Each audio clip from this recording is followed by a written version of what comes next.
Hi, Bob Murphy here today, owner of Central Jersey Security Cameras and Alarms. Today I'd like to talk to you about the multiple phone calls we're receiving in our office from residents of Monroe Township in Middlesex County, New Jersey. There seems to be a rash of burglaries going on where the thieves haven't been caught as of yet, and people want to protect themselves. In fact, I'm on my way out to see a few of these customers as soon as we finish making this video. While having an alarm in your house is absolutely imperative, it kind of starts the clock. It gives a countdown of how long they can get in and get out. The important thing is that they will enter your house with an alarm. To have that visual of a camera in your face when you walk up to a house, when somebody sees it, it's kind of like kryptonite. They look at it, they get scared, they move on to the next house. You don't want to be the neighbor's house, you know.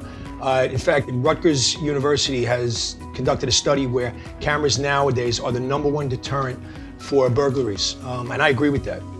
I mean, even if they do break in, you'll at least have that footage where you can assist the police in trying to apprehend and find these thieves, burglars that have entered your home.